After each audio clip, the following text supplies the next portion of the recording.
નમસ્કાર વિદ્યાર્થી મિત્રો, લાસ્ટ વિડિયોમાં આપણે કાળા પદાર્થનું વિકિરણનો અભ્યાસ કરી ગયા, જે પ્રકાશની કણ પ્રકૃતિ છે એવો સાબિત કરે. આપણો અત્યારે જે બે વિડિયોથી અભ્યાસ ચાલે છે પ્રકાશનો દ્વૈત સ્વભાવ. પહેલા જોઈ ગયા વિદ્યુત ચુંબકીય વિકિરણ. પ્રકાશ એ તરંગ પ્રકૃતિ ધરાવે છે, જેમાં વિદ્યુત ચુંબકીય વિકિરણનો વર્ણપટ જોયો. પછી બીજા વિડિયોમાં આપણે જોઈ ગયા પ્રકાશનો કણ સ્વભાવ. એમાં એક અસર સમજાવ્યું કાળા પદાર્થનું વિકિરણ એટલે કે પ્રકાશ કણોનો બનેલો હોવો જોઈએ. હવે એની અંદર જ બીજો પોઈન્ટ ફોટો ઇલેક્ટ્રિક અસર સમજાવવું છે. ધ્યાન આપજો, ખૂબ જ અગત્યનો આલ્બર્ટ આઇન્સ્ટાઈનનો પ્રયોગ છે. તો ઈસવીસન 1887 માં એચ હર્ઝ, જેને આવૃત્તિની શોધ કરેલી એચ હર્ઝ નામના વૈજ્ઞાનિકે જણાવ્યું કે કેટલીક ધાતુઓ કઈ પોટેશિયમ, રૂબિડિયમ, સીઝિયમ ને પ્રકાશના પુંજની સામે રાખવામાં આવે છે ત્યારે તેમાંથી ઇલેક્ટ્રોનનું ઉત્સર્જન થાય છે. આ અસરને ફોટોઇલેક્ટ્રિક અસર કહે છે. વિદ્યાર્થી મિત્રો, શું એચ હર્ઝ નામના વૈજ્ઞાનિકે જણાવ્યું કે સોડિયમ, પોટેશિયમ, રૂબિડિયમ જેવી ધાતુ, આ કોઈ ધાતુ, અને એના ઉપર તીવ્ર પ્રકાશનો પુંજ આપાત કરવામાં આવે તો એ ધાતુમાંથી ઇલેક્ટ્રોનનું ઉત્સર્જન થાય છે. તમે કોઈ પ્રકાશ, આ ધાતુ હોય, આ પોટેશિયમ ધાતુ, તો એના પર કોઈ સીધો પ્રકાશ આપાત કરો તો આ પોટેશિયમ ધાતુમાંથી ઇલેક્ટ્રોન ઉત્સર્જિત થાય છે. આ અસરને ફોટોઇલેક્ટ્રિક અસર તરીકે ઓળખવામાં આવે છે. વિદ્યાર્થી મિત્રો, તો એચ હર્ઝ નામના વૈજ્ઞાનિકે જણાવ્યું કે કેટલીક ધાતુ, એમસીક્યુ માટે યાદ રાખજો, કઈ ધાતુ?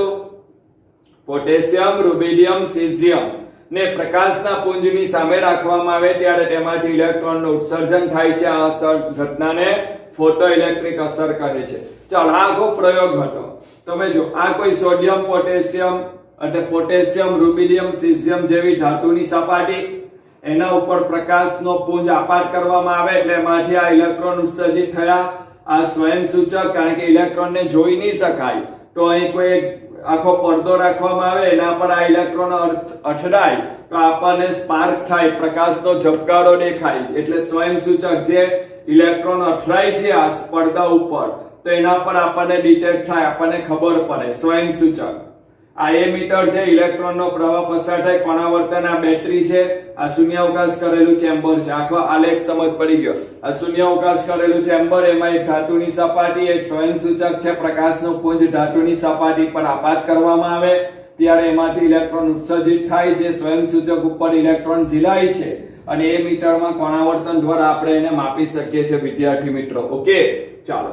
હવે આ પ્રયોગના અવલોકનો શું હતા? આકૃતિ હું માનું સમજ પડી ગઈ હશે વિદ્યાર્થી મિત્રો. હવે આ પ્રયોગના અવલોકનો શું? ધાતુની સપાટી પર પ્રકાશનો પુંજ જેવો અથડાય કે તરત જ તેમાંથી ઇલેક્ટ્રોનનું ઉત્સર્જન થાય છે. એટલે કે પ્રકાશ પુંજનું અથડાવવું અને ધાતુની સપાટી પરથી ઇલેક્ટ્રોનનું ઉત્સર્જિત થવું, તેની વચ્ચે કોઈ સમયગાળો જતો નથી. શું પહેલો પોઈન્ટ? ધાતુની સપાટી પર પ્રકાશ પુંજનું અથડાવવું અને તેમાંથી ઇલેક્ટ્રોન ઉત્સર્જિત થાય છે. એટલે જેવો પ્રકાશ અથડાય કે તરત જ એમાંથી ઇલેક્ટ્રોન ઉત્સર્જિત થાય છે. એટલે કે પ્રકાશ પુંજનું ધાતુની સપાટી પર અથડાવવું અને ઇલેક્ટ્રોનનું ઉત્સર્જિત થવું, એમની વચ્ચે કોઈ સમય વેરફાતો નથી. વિદ્યાર્થી મિત્રો, પહેલો પોઈન્ટ યાદ રહ્યો. આ પ્રયોગના અવલોકનો શું હતા? ધાતુની સપાટી પર પ્રકાશનો પુંજ જેવો અથડાય કે તરત જ તેમાંથી ઇલેક્ટ્રોનનું ઉત્સર્જન થાય છે. એટલે કે પ્રકાશ પુંજનું અથડાવવું અને ઇલેક્ટ્રોનનું ઉત્સર્જિત થવું, વચ્ચે કોઈ સમય વેરફાતો નથી. સેકન્ડ, ઉત્સર્જિત થતા ઇલેક્ટ્રોનની સંખ્યા પ્રકાશની તીવ્રતા અથવા તેજસ્વીતાના સમપ્રમાણમાં હોય છે. કે કેટલા ઇલેક્ટ્રોન ઉત્સર્જિત થશે એ આપાત પ્રકાશની તીવ્રતા એટલે કે એની તેજસ્વીતા એટલે કે એની શક્તિ ઉપર આધાર રાખે છે. જો આપાત પ્રકાશની તેજસ્વીતા વધારે એટલે કે તીવ્રતા વધારે તો વધુ ને વધુ ઇલેક્ટ્રોન આ ધાતુમાંથી ઉત્પન્ન થાય છે. એટલે બીજો પોઈન્ટ, ઉત્સર્જિત થતા ઇલેક્ટ્રોનની સંખ્યા પ્રકાશની તીવ્રતાના સમપ્રમાણમાં હોય છે. ત્રીજો પોઈન્ટ, દરેક ધાતુ માટે કોઈ સૌથી ઓછી લાક્ષણિક ન્યૂનતમ આવૃત્તિ μ0 હોય છે, જેને ડેહલી અથવા થ્રેશોલ્ડ આવૃત્તિ કહે છે. દરેક ધાતુમાંથી ઇલેક્ટ્રોનને ઉત્સર્જિત કરવા માટે એની પોતાની ઓછામાં ઓછી અમુક આવૃત્તિ હોય છે, જેને ડેહલી અથવા તો થ્રેશોલ્ડ આવૃત્તિ કહે છે. હવે આ આવૃત્તિથી નીચી આવૃત્તિએ એટલે કે આ μ0 એટલે થ્રેશોલ્ડ ઉર્જા, એના કરતા જો પ્રકાશની આવૃત્તિ આપેલા પ્રકાશની આવૃત્તિ જો ઓછી હોય તો ફોટોઇલેક્ટ્રિક અસર શક્ય નથી. એનો અર્થ કે આ ધાતુ છે, પોટેશિયમ ધાતુ ધારી લો. હવે એની આવૃત્તિ થ્રેશોલ્ડ આવૃત્તિ છે μ0. એનો અર્થ શું થાય કે આ પોટેશિયમ ધાતુમાંથી ઇલેક્ટ્રોનને બહાર ફેંકવા માટે ઓછામાં ઓછી અમુક ઉર્જા એને હોવી જોઈએ, ઓછામાં ઓછી અમુક આવૃત્તિ એને હોવી જોઈએ. હવે જો એને આવૃત્તિ કરતા ઓછી આવૃત્તિ વાળો જો પ્રકાશ આવશે તો એમાંથી ઇલેક્ટ્રોન ઉત્સર્જિત થવાનો નથી. દાખલા તરીકે આ પ્રકાશની આવૃત્તિ ન્યુ છે. હવે ધારી લઈએ કે આપાત પ્રકાશની આવૃત્તિ 10 અને આ પોટેશિયમ ધાતુ છે એની આવૃત્તિ આપણે ધારી લઈએ છે 15, એની આવૃત્તિ 15. તો શું થશે કે દરેક ધાતુને પોતાની ઓછામાં ઓછી અમુક લાક્ષણિક આવૃત્તિ હોય છે જેને થ્રેશોલ્ડ આવૃત્તિ કહે છે. એના કરતા જો આપાત પ્રકાશની આવૃત્તિ જો ઓછી હોય એટલે ન્યુ લેસ ધેન μ0 હોય તો ફોટોઇલેક્ટ્રિક ઉત્સર્જન થશે નહીં, એ ઇલેક્ટ્રોન ઉત્સર્જિત થવાનો નથી. જ્યારે ન્યુ ગ્રેટર ધેન μ0 જો 10 ને બદલે જો આપાત પ્રકાશની આવૃત્તિ 20 હોય તો આપાત પ્રકાશ વધુ શક્તિશાળી થયો અને આ પોટેશિયમને પોતાનામાંથી ઇલેક્ટ્રોનને બહાર ફેંકવા માટે, કારણ કે દરેક ધાતુમાં કેન્દ્રની આસપાસ ઇલેક્ટ્રોન ગતિ કરે છે, તો આ ઇલેક્ટ્રોનને કેન્દ્ર પ્રત્યે આકર્ષણ હોય, કારણ કે કેન્દ્રમાં શું છે? પ્રોટોન. હવે આ ઇલેક્ટ્રોન કેન્દ્ર પ્રત્યે આકર્ષિત હોય. હવે આ ઇલેક્ટ્રોનને કેન્દ્ર પ્રત્યેના આકર્ષણને તોડીને ઇલેક્ટ્રોનને બહાર ફેંકવો છે તો એને દરેક ધાતુને ઓછામાં ઓછી અમુક ઉર્જા હોવી જોઈએ છે. અને અમુક ઉર્જા એનો અર્થ કે આવૃત્તિ, કારણ કે ઉર્જા E બરાબર hν, ઉર્જા એ આવૃત્તિના સમપ્રમાણમાં છે. આપણને ખબર છે ઉર્જા is proportional to આવૃત્તિના સમપ્રમાણમાં છે. તો દરેક ધાતુમાંથી ઇલેક્ટ્રોનને જો બહાર ફેંકવું હોય તો ઓછામાં ઓછી અમુક ઉર્જા, ધેટ ઇઝ અમુક આવૃત્તિની જરૂર પડે છે. એ આવૃત્તિ ઓછામાં ઓછી અમુક આવૃત્તિ જોઈએ. એ કેટલી? તો ઇલેક્ટ્રોનને કેન્દ્ર પ્રત્યેનું જે આકર્ષણ છે એ આકર્ષણને તોડવા માટે ઉર્જા જોઈએ. જો ઇલેક્ટ્રોનનું કેન્દ્ર પ્રત્યેનું આકર્ષણ તૂટી ગયું તો આ ઇલેક્ટ્રોન પછી સરળતાથી પરમાણુમાંથી બહાર નીકળી જાય છે અને એ ઇલેક્ટ્રોન જે બહાર નીકળ્યો તે આ ઘટનાને ફોટોઇલેક્ટ્રિક અસર કહેવાય છે.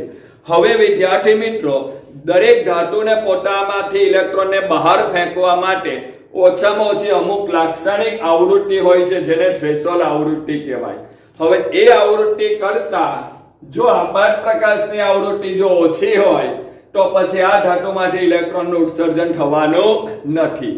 પણ જો આપાત પ્રકાશની આવૃત્તિ એ ધાતુની આવૃત્તિ કરતા જો વધારે હોય તો એ ધાતુમાંથી ફોટોઇલેક્ટ્રોનનું ઉત્સર્જન થાય છે.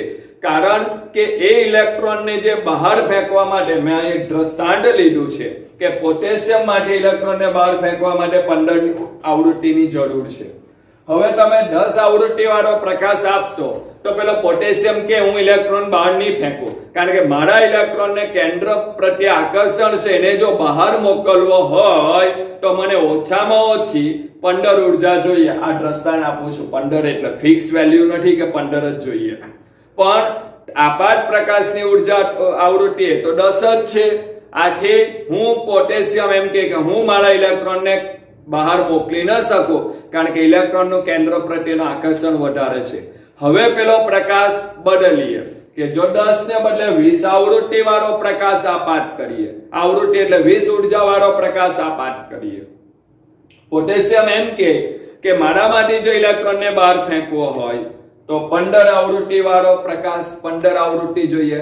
પેલો કે હું તો 20 લઈને આવું છું, તો કે 15 એ ઇલેક્ટ્રોનના કેન્દ્ર પ્રત્યેના આકર્ષણને તોડવા માટે વપરાઈ જાય, તો બાકીની જે 5 વધી તે 5 ઉર્જા 5 આવૃત્તિ 5 ઉર્જા લઈને ઇલેક્ટ્રોન બહાર નીકળે, જેને ઇલેક્ટ્રોનની ગતિ ઉર્જા કહે છે. ઇલેક્ટ્રોનની શું નામ આપ્યું? ગતિ ઉર્જા.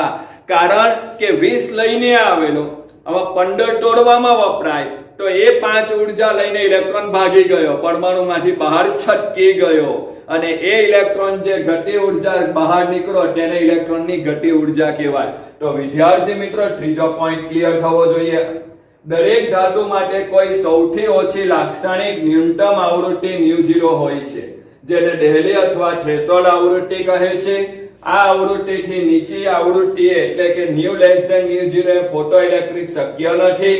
જ્યારે ન્યુ ગ્રેટર ધેન ન્યુ 0 થાય ત્યારે ઉત્સર્જિત થયેલા ઇલેક્ટ્રોન એ અમુક ગતિ ઉર્જા ધરાવતા હોય છે.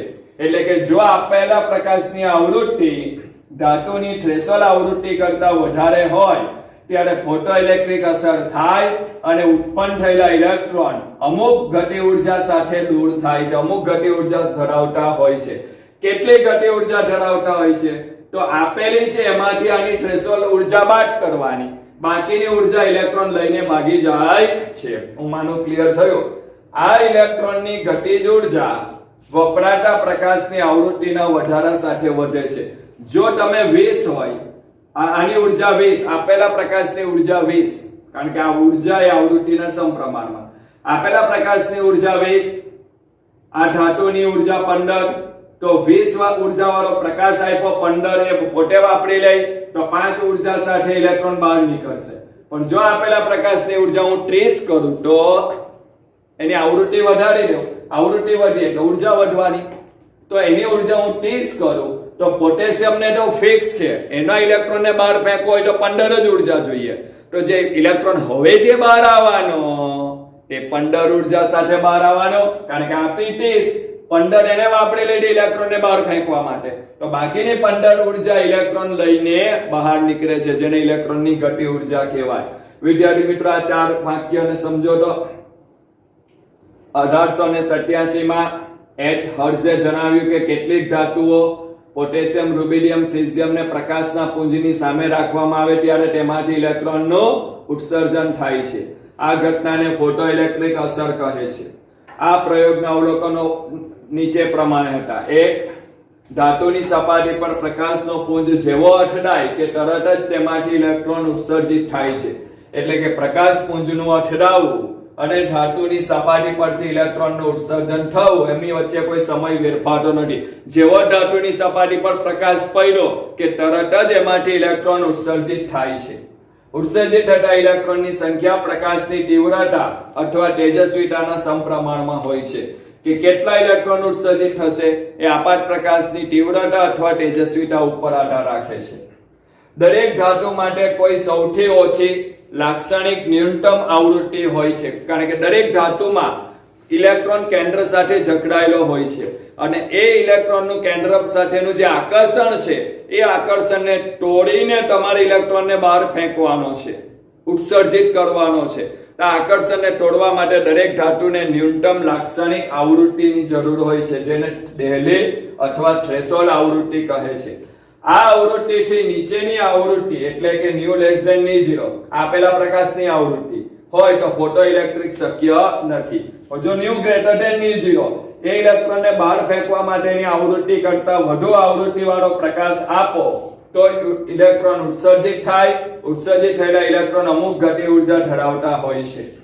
આ ઇલેક્ટ્રોનની ગતિ ઉર્જા કેટલી ઉર્જાથી એ બહાર નીકળશે તે આપાત પ્રકાશની આવૃત્તિના વધારા સાથે વધે. હું તમને હજુ બી સમજાવી શકું છું કે મેં આપેલા પ્રકાશની ઉર્જા 20, પોટેશિયમને બહાર ફેંકવા માટે ઉર્જા 15, તો જે ઇલેક્ટ્રોન આવવાનો તે 5 ગતિ ઉર્જા સાથે બહાર આવશે.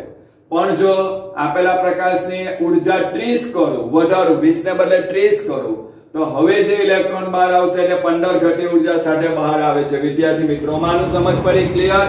ચાલો. સેકન્ડ, તરંગ યંત્ર શાસ્ત્રને આધારે 5મો પોઈન્ટ, તરંગ કે વિદ્યુત ચુંબકીય વિકિરણ તરંગ સ્વરૂપે ગતિ કરે.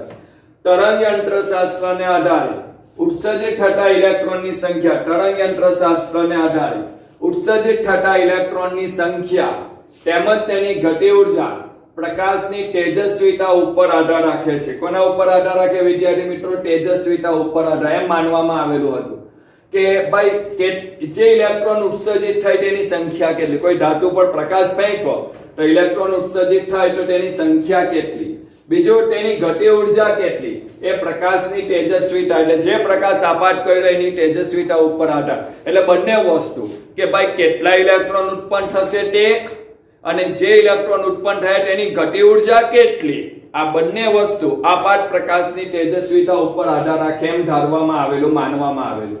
પરંતુ ઉત્સર્જિત થતા ઇલેક્ટ્રોનની સંખ્યા પ્રકાશની તીવ્રતા ઉપર આધાર રાખે. આ બરાબર છે કે કેટલા ઇલેક્ટ્રોન ઉત્પન્ન થશે એ પ્રકાશની તીવ્રતા ઉપર આધાર રાખશે. પ્રકાશની તીવ્રતા ઉપર આધાર રાખે. કેટલો ઝડપથી પ્રકાશ આપાત થાય, કેટલો શક્તિવાળો પ્રકાશ આપાત થાય એટલા વધારે ઇલેક્ટ્રોન ઉત્સર્જિત થશે. તો જે ઇલેક્ટ્રોન ઉત્સર્જિત થયા એ કોના ઉપર આધાર રાખે? પ્રકાશની તીવ્રતા ઉપર આધાર રાખે છે. પરંતુ ઉત્સર્જિત ઇલેક્ટ્રોનની ગતિ ઉર્જા તેના ઉપર આધારિત નથી. એટલે તરંગ યંત્રશાસ્ત્ર, જે પહેલો સવાલ શીખી ગયા કે જો પ્રકાશ તરંગ સ્વરૂપે ગતિ કરતો હોય તેવું માનવામાં આવેલું કે જે ઇલેક્ટ્રોન ઉત્સર્જિત થયા તેની સંખ્યા અને તેની ગતિ ઉર્જા એ પ્રકાશની તીવ્રતા ઉપર આધાર રાખે. પરંતુ પાછળથી સાબિત થયું કે કેટલા ઇલેક્ટ્રોન ઉત્સર્જિત થશે એ પ્રકાશની તીવ્રતા ઉપર આધાર રાખે, પણ ગતિ ઉર્જા, ઇલેક્ટ્રોન ઉત્સર્જિત થતા ઇલેક્ટ્રોનની ગતિ ઉર્જા એ પ્રકાશની તીવ્રતા ઉપર આધારિત નથી.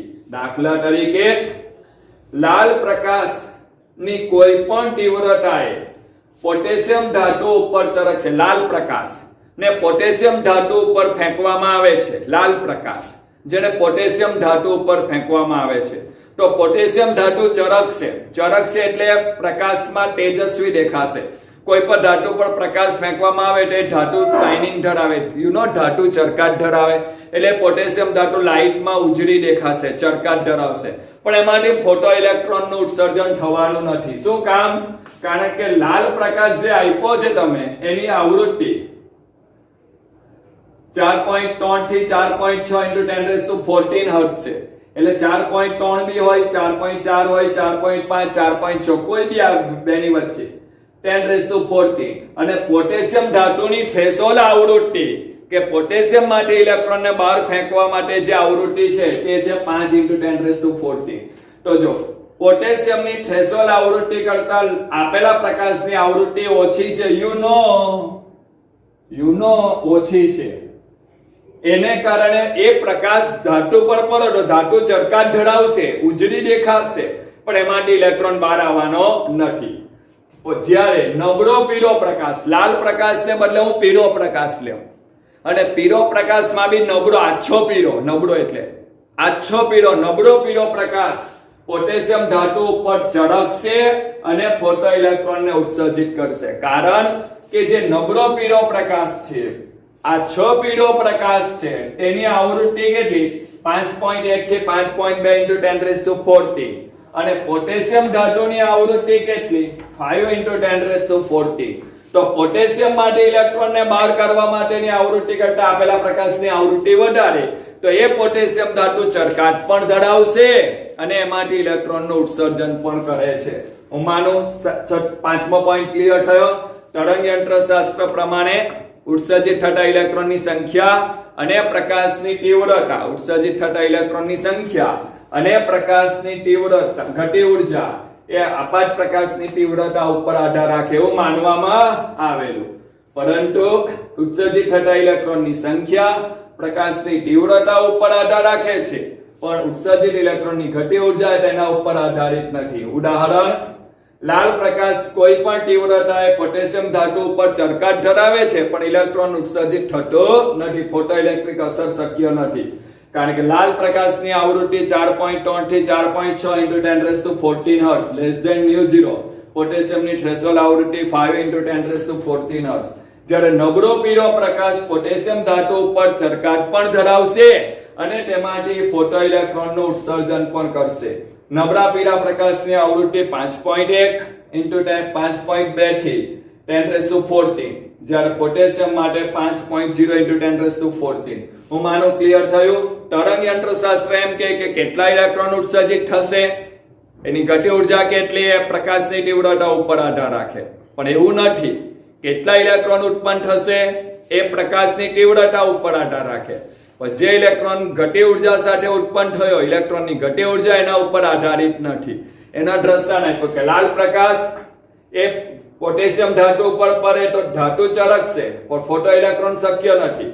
પણ નબળો પીળો પ્રકાશ પોટેશિયમ ધાતુ ઉપર પડે તો પોટેશિયમ ધાતુ ચળકશે પણ અને ફોટો ઇલેક્ટ્રોનનું ઉત્સર્જન કરશે. આ બધી ઘટનાનો અભ્યાસ વધુ સારી રીતે અત્યાર સુધીનો બધો અભ્યાસ એચ હર્ઝ નામના વૈજ્ઞાનિકે કરેલો, પણ એની સમજૂતી આપી ન શક્યા, સાબિત ન કરી શક્યા. આથી આલ્બર્ટ આઇન્સ્ટાઈને એ જ પ્રયોગનો આગળ અભ્યાસ કર્યો, એ જ ઉદાહરણ, એ જ પ્રયોગનો વધુ ડિટેલમાં અભ્યાસ કર્યો. આથી ફોટોઇલેક્ટ્રિક અસરની શોધ કોણે કરી? આલ્બર્ટ આઇન્સ્ટાઈને. એચ હર્ઝ નામના વૈજ્ઞાનિકના પ્રયોગો હતા, એના અવલોકનો હતા, પણ એની સમજૂતી એ સાબિત કરી ન શક્યા. પણ આલ્બર્ટ આઇન્સ્ટાઈન નામના વૈજ્ઞાનિકે એની પરફેક્ટ સમજૂતી સાબિત કરી અને એને ફોટોઇલેક્ટ્રિક અસર તરીકે સમજૂતીમાં લેવામાં આવ્યું. આથી ઈસવીસન 1905 માં એચ હર્ઝે 1887 માં આ પ્રયોગ કરી નાખેલો, પણ એ કોઈ ચોક્કસ તારણ ઉપર ન પહોંચી શક્યા કે આવું કેમ થાય છે. આલ્બર્ટ આઇન્સ્ટાઈને એ જ પ્રયોગનો અભ્યાસ કર્યો, પોતાની રીતે જાતે પ્રયોગો કર્યા અને ચોક્કસ એક તારણ આપી દીધું, કારણ સમજાવી દીધું, અને એને આધારે આજે સાબિત શું થયું? ફોટોઇલેક્ટ્રિક અસરની શોધ કોણે કરી? આલ્બર્ટ આઇન્સ્ટાઈન નામના વૈજ્ઞાનિકે. કારણ કે એચ હર્ઝના પ્રયોગોના પરિણામો અધૂરા હતા. આથી 1905 માં આલ્બર્ટ આઇન્સ્ટાઈને પ્લાન્કના વિદ્યુત ચુંબકીય વિકિરણના સિદ્ધાંતને આધારે ફોટોઇલેક્ટ્રિક અસર સમજાવી શક્યા હતા. એને શું કીધું આલ્બર્ટ આઇન્સ્ટાઈને? જ્યારે પૂરતી ઉર્જા વાળો ફોટોન ધાતુના પરમાણુના ઇલેક્ટ્રોન સાથે અથડાય, એટલે ચોક્કસ ઉર્જા વાળો ફોટોન, ફોટોન એટલે પ્રકાશ. વિદ્યાર્થી મિત્રો, પ્રકાશ એ નાના નાના પુંજનો બનેલો છે, આ નાના પુંજને ફોટોન કહેવાય. તો જ્યારે પૂરતી ઉર્જા વાળા ફોટોન ધાતુના પરમાણુના ઇલેક્ટ્રોન સાથે અથડાય છે કે તરત જ તેની અથડામણ દરમિયાન તેની ઉર્જા ઇલેક્ટ્રોનને આપી દે છે અને ઇલેક્ટ્રોન કોઈ પણ સમય બગાડ્યા વગર ઉત્સર્જિત થાય છે. એટલે કે જેટલી વધારે ફોટોનની ગતિ ઉર્જા તેટલી જ વધારે ઉર્જાની બદલી થાય અને તેટલી જ વધારે ગતિ ઉર્જા ઇલેક્ટ્રોનની હોય છે. શું કહેવા માંગે છે? જો આ પ્રયોગ આલ્બર્ટ આઇન્સ્ટાઈન શું કહેવા માંગે છે? આલ્બર્ટ આઇન્સ્ટાઈનનું સ્ટેટમેન્ટ જો, જ્યારે પૂરતી ઉર્જા વાળો ફોટોન ધાતુના પરમાણુના ઇલેક્ટ્રોન સાથે અથડાય, હળવા, જ્યારે પૂરતી ઉર્જા વાળો ફોટોન એટલે પ્રકાશ, પોટેશિયમ, કોઈ પણ ધાતુ, પોટેશિયમ, રૂબિડિયમ, સીઝિયમ, ધાતુના પરમાણુના ઇલેક્ટ્રોન સાથે અથડાય છે ત્યારે તરત જ તેની અથડામણ દરમિયાન તેની ઉર્જા ઇલેક્ટ્રોનને આપી દે છે. એટલે આ પ્રકાશ જેટલી ઉર્જાથી આવ્યો એમાંની અમુક ઉર્જા એ પોટેશિયમ ધાતુમાં રહેલા ઇલેક્ટ્રોનને આપી દે છે. એટલે એની ઉર્જા ઇલેક્ટ્રોનને આપી દે. ઇલેક્ટ્રોન શું કરે? કોઈ પણ જાતનો સમય બગાડ્યા વગર તરત જ એ તેમાં પોટેશિયમ ધાતુમાંથી છટકી જાય, દૂર ગઈ, પોટેશિયમ ધાતુમાંથી દૂર થાય છે, ઇલેક્ટ્રોનનું ઉત્સર્જન થાય છે. હવે જેટલી આપેલી એટલી ઉર્જા સાથે તે ઉત્સર્જિત થતો નથી, કારણ કે કેટલીક ઉર્જા ઇલેક્ટ્રોનને ઉત્સર્જિત કરવામાં વપરાઈ જાય છે. આપણને કહેવામાં આવે એટલે એમ કહેવાયું, જો તમે 20 આપે, આની ઉર્જા છે 15, તો 5 ઉર્જા સાથે બહાર આવશે. જો તમે 30 આપો, આની છે 15, તો બીજી 15 ઉર્જા સાથે બહાર આવશે. એટલે કે ઉત્સર્જિત ઇલેક્ટ્રોનની ગતિજ ઉર્જા એ આપાત પ્રકાશની ઉર્જા તીવ્રતાના વધારા સાથે વધે છે. આવું કોણે કહ્યું? આલ્બર્ટ આઇન્સ્ટાઈન નામના વૈજ્ઞાનિકે એનું સ્ટેટમેન્ટ પર કરાયું. જ્યારે પૂરતી ઉર્જા વાળા ફોટોન ધાતુના પરમાણુના ઇલેક્ટ્રોન સાથે અથડાય છે કે તરત જ તેની અથડામણ દરમિયાન તેની ઉર્જા ઇલેક્ટ્રોનને આપી દે છે અને ઇલેક્ટ્રોન કોઈ પણ સમય બગાડ્યા વગર ઉત્સર્જિત થાય છે. એટલે કે જેટલી વધારે પ્રકાશની ગતિ ઉર્જા કે જેટલી વધુ ગતિ ઉર્જા વાળો પ્રકાશ આપશો તેટલી જ વધારે ઉર્જાની અદલા બદલી થશે. એટલી જ પ્રકાશ પોતાની ઉર્જા ઇલેક્ટ્રોનને વધારે આપશે અને તેટલી જ વધુ ગતિ ઉર્જા સાથે ઇલેક્ટ્રોન ઉત્સર્જિત થાય છે.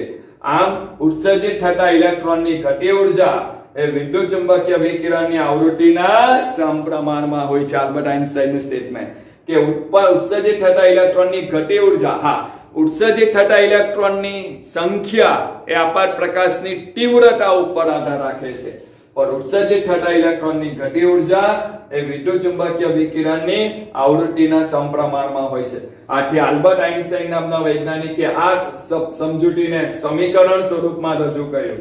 સો E બરાબર E0 પ્લસ 1/2 mv² બરાબર E એટલે આ અથડાતા ફોટોનની ઉર્જા એટલે કુલ ઉર્જા, E0 એટલે થ્રેશોલ્ડ ઉર્જા, એટલે કે દરેક ધાતુને ઇલેક્ટ્રોનને બહાર ફેંકવા માટે અમુક ઉર્જા જોઈએ. વત્તા 1/2mv² એટલે ઘટી ઉર્જા. જો તમે આપી ઉર્જા 20, ધાતુને ઇલેક્ટ્રોન બહાર ફેંકવા માટે 15 ઉર્જા જોઈએ, તો 5 ઉર્જા એની ઘટી ઉર્જા, એટલે 15 તો એને પોતે ધાતુએ વાપરી લીધી, તો બાકીની ઉર્જા 5 ઉર્જા સાથે ઇલેક્ટ્રોન બહાર નીકળી જાય છે. સો E એટલે hν, E0 એટલે શું થશે? hν0 થ્રેશોલ્ડ આવૃત્તિ, hν0 + 1/2mv². સો 1/2mv² ઘટી ઉર્જા એને સૂત્રના કરતા બનાવી અને આ બાજુ લાવી, h કોમન કાઢો તો ν - ν0. સો ν એટલે c/λ, c/λ0, 1/2mv² બરાબર hc. c કોમન કર, hc કૌંસમાં 1/λ - 1/λ0. જા E એટલે આપેલા પ્રકાશની કુલ ઉર્જા, E0 થ્રેશોલ્ડ ઉર્જા, ν0 થ્રેશોલ્ડ આવૃત્તિ, λ0 થ્રેશોલ્ડ તરંગ લંબાઈ અને 1/2mv² ઇલેક્ટ્રોનની ગતિ ઉર્જા. જા m એટલે ઇલેક્ટ્રોનનો દર અને E એટલે ઇલેક્ટ્રોનનો વેગ. હું માનું છું વિદ્યાર્થી મિત્રો આ સવાલ આખો કયો? ફોટોઇલેક્ટ્રિક અસર સમજાવો. હું માનું ફોટોઇલેક્ટ્રિક અસરના પોઈન્ટ ક્લિયર થયા. 4 પોઈન્ટ સિમ્પલ. પાંચમો, તરંગ યંત્ર શાસ્ત્ર પ્રમાણે શું કીધું? ઉત્સર્જિત થતા ઇલેક્ટ્રોનની સંખ્યા અને તેની ઘટી ઉર્જા પ્રકાશની તેજસ્વીતા ઉપર આધાર રાખે એવું માનવામાં આવેલું. પણ ઉત્સર્જિત થતા ઇલેક્ટ્રોનની સંખ્યા પ્રકાશની તીવ્રતા ઉપર આધાર રાખે છે, પણ ઉત્સર્જિત થતા ઇલેક્ટ્રોનની ઘટી ઉર્જા એના પર આધારિત નથી. એક દ્રષ્ટાંત આપ્યો. આલ્બર્ટ આઇન્સ્ટાઈને પણ એ જ વાત કરી. વિદ્યુતચુંબકીય વિકિરણના સિદ્ધાંતના આધારે ફોટોઇલેક્ટ્રિક અસર સમજાવી. જ્યારે પૂરતી ઉર્જાવાળા ફોટોન ધાતુના પરમાણુના ઇલેક્ટ્રોન સાથે અથડાય કે તરત જ તેની અથડામણ દરમિયાન તેની ઉર્જા ઇલેક્ટ્રોનને આપી દે અને ઇલેક્ટ્રોન કોઈ પણ સમય બગાડ્યા વગર ઉત્સર્જિત થાય છે. એટલે કે જેટલી વધારે ફોટોનની ઘટી ઉર્જા એટલી જ વધારે ઉર્જાની બદલી થાય ને તેટલી જ વધારે ઘટી ઉર્જા ઇલેક્ટ્રોનની હોય છે. આમ ઉત્સર્જિત થતા ઇલેક્ટ્રોનની ઘટી ઉર્જા એ વિદ્યુતચુંબકીય વિકિરણની આવૃત્તિના સમપ્રમાણમાં હોય છે. એટલે કે વિદ્યુતચુંબકીય વિકિરણ જે છે, આપેલો પ્રકાશ છે, એ પ્રકાશની આવૃત્તિના સમપ્રમાણમાં. ઘટી ઉર્જા કેટલી? તે ઘટી ઉર્જા એ E - E0 તો આપેલા વિદ્યુતચુંબકીય વિકિરણની આવૃત્તિના સમપ્રમાણમાં હોય છે. એની આવૃત્તિ ઉપર આધાર રાખે છે. વિદ્યાર્થી મિત્રો ખ્યાલ આવ્યો? કેટલા ઇલેક્ટ્રોન ઉત્સર્જિત થશે તે કોના ઉપર આધાર રાખે? આપેલા પ્રકાશની તીવ્રતા ઉપર. તીવ્રતા એટલે એની શક્તિ ઉપર, કે કેટલો શક્તિશાળી અથવા કેટલો તેજસ્વી પ્રકાશ આપાત થાય. તેજસ્વીતા એટલે તીવ્રતા ઉપર આધાર રાખે છે. જેટલો તમે ડાર્ક પ્રકાશ આપાત કરો, મેં તમને ત્યારે વાત કરી નબળો પ્રકાશ. નબળો પ્રકાશ એટલે શું? આછો પીળો પ્રકાશ. એટલે તેજસ્વીતા અને આવૃત્તિમાં તફાવત છે વિદ્યાર્થી મિત્રો. આછો પીળો પ્રકાશ એટલે એની તેજસ્વીતા ઓછી, પણ એકદમ ડાર્ક પીળો પ્રકાશ એટલે એની તેજસ્વીતા વધારે. તો જેટલો તેજસ્વી પ્રકાશ આપાત કરશો એટલા વધારે ઇલેક્ટ્રોન બહાર ફેંકાશે. અને બીજા એંગલમાં બોલીએ તો તેજસ્વી પ્રકાશ વધારે એટલે વધુ ઇલેક્ટ્રોન ઉત્સર્જિત થશે. હવે જે ઇલેક્ટ્રોન ઉત્સર્જિત થયા એ કોના ઉપર આધાર રાખે? તો એ આપાત પ્રકાશના વિદ્યુતચુંબકીય વિકિરણની આવૃત્તિના સમપ્રમાણમાં હોય છે. કે એની ઘટી ઉર્જા જે તમે પ્રકાશ આપાત કર્યો એ આપાત પ્રકાશની આવૃત્તિના સમપ્રમાણમાં હોય છે. એની આવૃત્તિ કેટલી છે એના સમપ્રમાણમાં હોય છે. એટલે સંખ્યા આપાત પ્રકાશની તેજસ્વીતા ઉપર આધાર રાખે છે અને ઉત્પન્ન થયેલા ઇલેક્ટ્રોનની ગતિજ ઉર્જા એ વિદ્યુતચુંબકીય વિકિરણની આવૃત્તિના સમપ્રમાણમાં હોય છે. વિદ્યાર્થી મિત્રો માનું સૂત્ર પણ યાદ રહી ગયું. E = E0 1/2mv². ચાલો હવે નાનો પ્રશ્ન જોઈએ. વિદ્યુતચુંબકીય વિકિરણનો દ્વૈત સ્વભાવ સમજાવો. દ્વૈત એટલે બે. તો પ્રકાશની કણ પ્રકૃતિ એ વૈજ્ઞાનિકોને મૂંઝવણમાં મૂકી દીધા. કારણ કે એક બાજુ કાળા પદાર્થનું ઉત્સર્જિત વિકિરણ, કાળા પદાર્થમાંથી વિકિરણો ઉત્સર્જિત થાય, લોખંડના સળિયાવાળો ગઈકાલનો ટોપિક, અને ફોટોઇલેક્ટ્રિક અસર સંતોષકારક રીતે સમજાવી શકાય છે. એટલે કે કાળા પદાર્થનું વિકિરણ, ફોટોઇલેક્ટ્રિક અસર એ ખૂબ સારી રીતે સમજાવી શકાય છે પ્રકાશને કણ સ્વભાવને આધારે. તો બીજી બાજુ પ્રકાશની તરંગ પ્રકૃતિ ને આધારે વ્યતિકરણ અને વિવર્તન જેવી ઘટનાઓ સમજાવી શકાય છે. તેની સાથે તે સુસંગત નથી. એટલે અહીં ચાર ઘટના થઈ. પ્રકાશ વ્યતિકરણ પામે, વિવર્તન પામે એ સમજાવવું હોય તો પ્રકાશ તરંગ પ્રકૃતિ ધરાવે છે એવું સાબિત થાય. તરંગ પ્રકૃતિના આધારે વ્યતિકરણ અને વિવર્તન સમજાવી શકાય. પણ કાળા પદાર્થનું વિકિરણ, ફોટો ઇલેક્ટ્રિક અસર સમજાવવું હોય તો પ્રકાશ કણોનો બનેલો હોવો જોઈએ. એટલે જો કણ તરીકે પ્રકાશને સ્વીકારીએ તો બે ઘટના સમજાવે. કઈ બે? ફોટો ઇલેક્ટ્રિક અસર અને કાળા પદાર્થમાંથી ઉત્સર્જિત વિકિરણ સમજાવી શકાય, જે આપણે બે વિડીયોમાં જોયું. જો પ્રકાશ તરંગ સ્વરૂપે છે તો શું સમજાવી શકાય? વ્યતિકરણ અને વિવર્તન ઘટના સમજાવી શકાય છે. તરંગ સ્વરૂપે હોય તો આ બે ઘટના સમજાવાય. કાળા પદાર્થનું વિકિરણ અને ફોટો ઇલેક્ટ્રિક અસર ન સમજાવાય. જો પ્રકાશને કણ તરીકે લેવો તો ફોટો ઇલેક્ટ્રિક અસર અને કાળા પદાર્થનું ઉત્સર્જિત વિકિરણ સમજાવી શકાય, પણ વ્યતિકરણ અને વિવર્તન સમજાવી શકાતું નથી. એટલે વૈજ્ઞાનિકો પડ્યા મુશ્કેલીમાં. આ સમસ્યાનું નિરાકરણ એક જ હતું. શું? પ્રકાશ બંને કણ અને તરંગ જેવા ગુણધર્મ ધરાવે છે. એટલે કે પ્રકાશની દ્વૈત વર્તણૂક સાબિત થઈ. પ્રકાશ બે સ્વભાવ ધરાવે છે. પ્રકાશ એ કણોનો બનેલો છે અને આ નાનામાં નાના કણને પુંજ અથવા ફોટોન ક્વોન્ટમ કહેવામાં આવે છે. એટલે પ્રકાશ કણોનો બનેલો છે અને આ કણો તરંગ સ્વરૂપે ગતિ કરે છે. એટલે પ્રકાશનો દ્વૈત સ્વભાવ સાબિત થયો. દ્વૈત એટલે બે. પ્રકાશ કણ બી છે, પ્રકાશ તરંગ પણ છે. આથી ચારે ચાર અસર સમજાવી શકાય. જો તરંગ સ્વરૂપે પ્રકાશ છે તો વ્યતિકરણ વિવર્તન આપે છે. પ્રકાશ કણોનો બનેલો છે તો કાળા પદાર્થનું ઉત્સર્જિત વિકિરણ, ફોટો ઇલેક્ટ્રિક અસર સમજાવી શકાય. એટલે પ્રકાશનો દ્વૈત સ્વભાવ સાબિત થયો. હવે વિદ્યાર્થી મિત્રો, આ બંને કેવી રીતે શક્ય બને? વિદ્યાર્થી મિત્રો કે કણ બી છે અને તરંગ. તો હું તમને સમજૂતી આપી દઉં. પ્રકાશ આ રીતે ગતિ કરે છે. હવે કોઈ પણ દિવસ પ્રકાશ આમને ગતિ કરે, કોઈ કિરણ આ રીતે દોરો, તે ખોટું છે વિદ્યાર્થી મિત્રો. કિરણને તમે આ રીતે ન દોરી શકો. આ કિરણ આવું છે. દરેક પ્રકાશ, ટ્યુબલાઇટ નો પ્રકાશ બોલો, ગમે તે પ્રકાશ એટલે આવો છે. પ્રકાશ કણોનો બનેલો છે અને કણો તરંગ સ્વરૂપમાં ગતિ કરે છે. બંને સ્વભાવ આવ્યા કે નહીં? પ્રકાશ નાના કણોનો બનેલો છે અને આ કણ એટલે ફોટોન. એટલે કણોનો બનેલો છે એટલે કણ પ્રકૃતિ પણ આવી અને આ કણો શું થાય? તરંગ સ્વરૂપમાં ગતિ કરે છે. આ કણો તરંગ સ્વરૂપમાં ગતિ કરતા હોય છે. એટલે પ્રકાશનો દ્વૈત સ્વભાવ સાબિત કર્યો. ઓકે, હવે આપણે આગળ જોઈએ. એક દાખલો આવે છે. વિકિરણના 1 મોલ ફોટોન કે જેની આવૃત્તિ 5 × 10⁻14 હર્ટ્ઝ છે તો તેની ઉર્જા શોધો. ચાલો, એક મોલ ફોટોનની ઉર્જા એટલે 1 આઇન્સ્ટાઈન. એક ફોટોનની ઉર્જા E બરાબર h ન્યુ.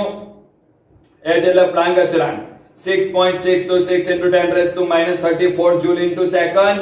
આવૃત્તિ 5 × 10⁻14. આ બેનો ગુણાકાર કરો તો 33.13 × 34 માંથી 14 જાય તો 10⁻20. એટલે આનો ગુણાકાર એક ડિજિટ ખસી ગયો તો 3.313 × 10⁻19 જૂલ થાય. ઓકે, હવે આપણે જૂલ પર ફોટોન. આ તો એક ફોટોનની ઉર્જા આવે. આપણે તો 1 મોલ ફોટોન. 1 મોલ ફોટોનની ઉર્જા એટલે 1 આઇન્સ્ટાઈન. 1 આઇન્સ્ટાઈન એટલે 1 મોલમાં કેટલા ફોટોન હોય? Na. સો એવોગાડ્રો અંક વડે ગુણવાનું. Na * E બરાબર Na h ન્યુ. Na એટલે 6.02 × 10⁻23 into 3.313 × 10⁻90. ચાલો આ બેનો ગુણાકાર. ચાલો આ બેનો ગુણાકાર કરીએ તો શું થાય? 6 * 18 એટલે 19.951 × 10⁻4 થાય. પણ એક ડિજિટ ખસી જાવ તો 199.51 × 10⁻3 કિલો જૂલ પર મોલ. હવે 10⁻3 એટલે શું થાય? કિલો. સો 199.51 કિલો જૂલ પર મોલ. આ 1 આઇન્સ્ટાઈન નું મૂલ્ય થયું. 1 આઇન્સ્ટાઈન એટલે 1 મોલ ફોટોનની શક્તિ થઈ. વિદ્યાર્થી મિત્રો, સૌથી સરળ અને સિમ્પલ છે. તમે ડાયરેક્ટ પણ આમાં કિંમત મૂકો. Na મૂકી દેવું, h મૂકો અને ન્યુ. મેં શું કર્યું? પહેલા 1 ફોટોનની ઉર્જા શોધી અને 1 મોલ વડે ગુણી નાખ્યું તો મને 1 મોલ ફોટોનની ઉર્જા મળી ગઈ. હું માનું વિદ્યાર્થી મિત્રો સમજ પડી. બહુ સરસ મજાનો અભ્યાસ, બહુ ઇન્ટરેસ્ટિંગ ચેપ્ટર છે. પરફેક્ટ જે વિડિયોમાં શીખ્યા પોઈન્ટ લખ્યા તમે પણ એ રીતે તૈયાર કરજો. ઓકે, હવે પછીના દાખલા અને થિયરીનો અભ્યાસ બીજા વિડિયોમાં કરીશું. ત્યાં સુધી દરેક વિદ્યાર્થી મિત્રોને નમસ્કાર.